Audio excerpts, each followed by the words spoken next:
Hi, my name is Lexi. Welcome back to my channel. Today I'm going to be talking about what to do when you get bored.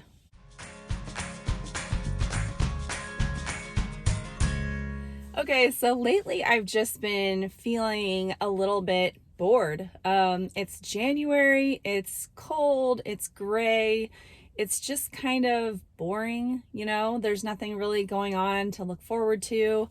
And I have to admit that it has affected the way I feel about fasting. It's just kind of like at that point, or one of those points where it feels blah, right? Like I'd rather just eat with my family. I'd rather have something in the afternoon when I'm feeling just bored and blah. Basically that bored wanting to eat feeling, I guess. But just the fact that, like, to me fasting is very much not new to me. It is a habit, I would say. It's very ingrained in my life. But it's definitely not anything novel at this point.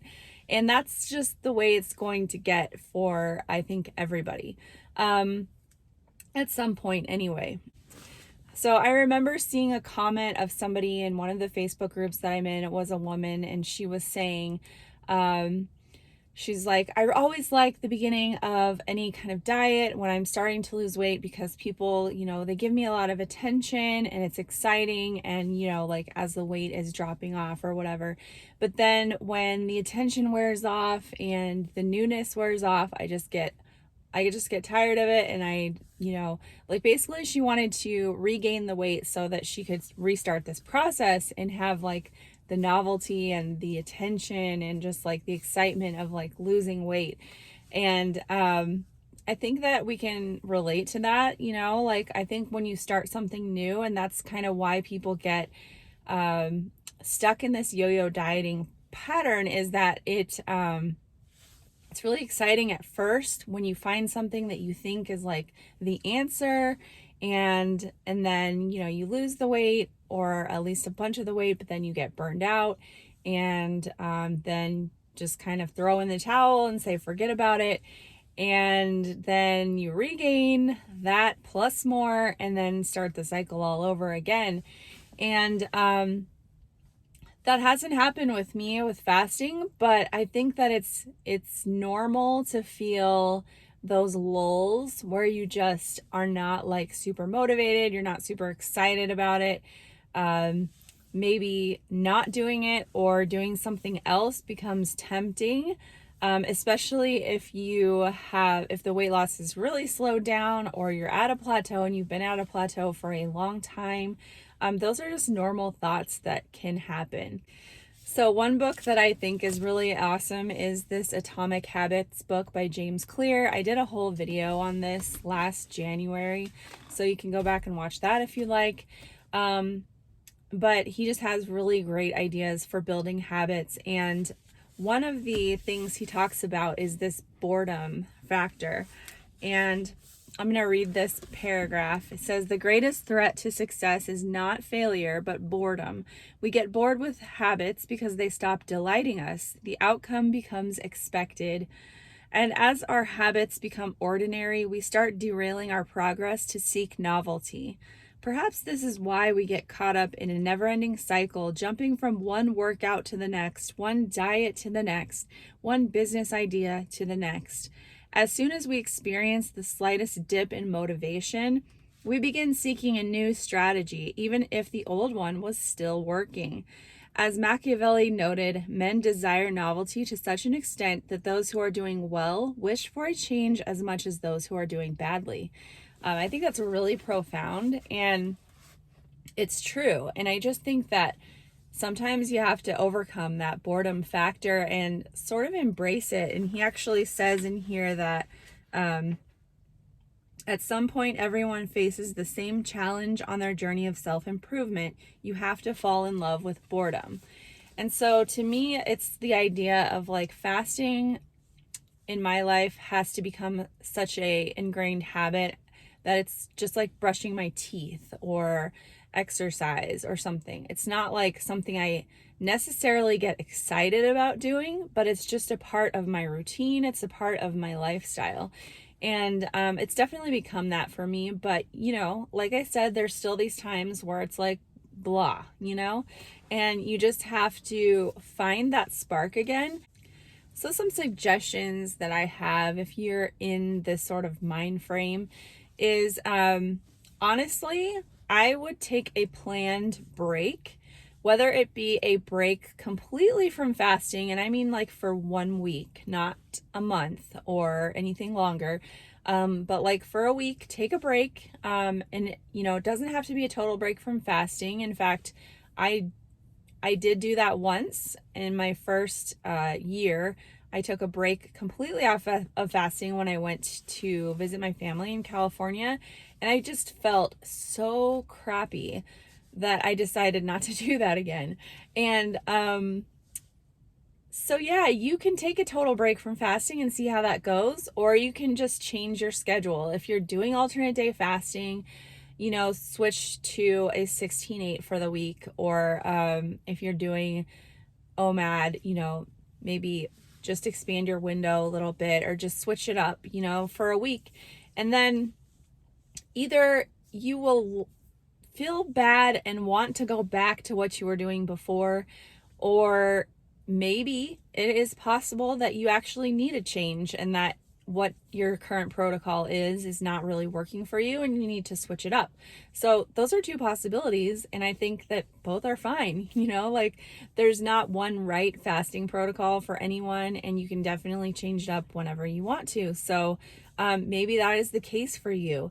Also, I would suggest one thing: if you're doing alternate day fasting and you're doing a true alternate day fasting pattern, like fast one day, eat the next, repeat, I would suggest maybe switching to 4-3, which is what I do and have always done. So where you have 2 back-to-back eating days, and that can be any days you pick. A lot of people pick Saturday and Sunday, or Friday and Saturday, and then you have 3 alternating fasts. So like for me, it's Monday, Wednesday, Friday. And the reason that could be helpful if you're doing a true ADF pattern is because it always gives you that guaranteed weekend where you have like sort of a break. It feels like a break from fasting and sort of a reset. And it just adds in a little bit of variation to where you're not doing the same thing over and over again. And so I think that could be really helpful for some people that are doing true ADF and getting really bored with it and burned out. Switching to 4-3 could be a really good option for you. And I want to point out, and I've said this before, the hours that you're actually fasting do not differ that much between 4-3 and true ADF. And you can make them the same if you really care about that. So just kind of look at that and try it out. I recommend trying it. It does change the outcome on the scale, because rather than just sort of having that up and down with your weight, there's going to be a little bit more of a spike after those 2 days, and then it'll gradually come back down, and hopefully even more, which is how it's worked out for me. And again, like I've talked about, I like to incorporate 1 week where I do 5-2 so that I just vary it a little bit. So those variations really help. I would also sort of ask yourself, what is it that you're bored with? And maybe you just need some sort of other new thing in your life. Like maybe you need to try some new recipes, have some, new food to look forward to, or maybe you need a new hobby, and even better if it's something you can do while you're fasting. Something else that is new in your life that you can add in, that you don't have to feel like you need to change up your fasting, but you just do something with the other parts of your life that kind of adds back that variation and excitement into your life and allows you to keep doing what is working for you. Another suggestion that I would make is to visualize what you would do instead. So if you're like, I'm just tired of this. It's not, the weight loss is going slow, blah, blah, blah. What are you going to do instead? And have you done other things in the past? How did it go? Remember those times, kind of walk through what that would be like, how it would fit in your life, and whether you could sustain it. And just really ask yourself those questions, because if you don't see that other thing working out long term, I don't know that there's a whole lot of point to doing it. Now, that being said, I do think that there's always room for improvement. Whether it's maybe you're fasting and you're not clean fasting and you can change that, or you just need to clean up your eating a little bit. And I'm not talking about going to a restrictive diet at all. Like, I don't recommend that. But just kind of looking at the individual foods that you're eating and seeing if those support and work with your body, or if there's some things maybe you need to try to cut out for a while and see if you feel better. And not that you need to give them up completely, but just sort of, making those connections with what you do and how it makes you feel.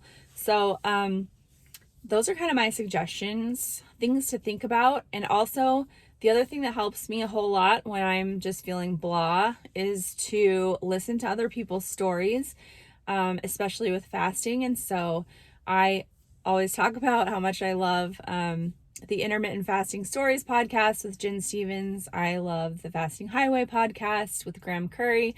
And books. I love to read fasting books. Learning and inspiring yourself and listening to other people's stories, and remembering why you're doing this, not just for weight loss, because I think that's the component that burns people out the most, is when the scale is not rewarding, and it's just not going to be sometimes. And so there has to be another reason why you're doing this. And sometimes it takes stepping back from it for a little bit, for a week or so, to see how you feel, and then appreciating again maybe how you feel when you are fasting, or maybe you do need to change your protocol. So those are my suggestions. I hope it helps. And just know that if you're bored and you're, just feeling like not motivated, that you're normal and everybody feels that way.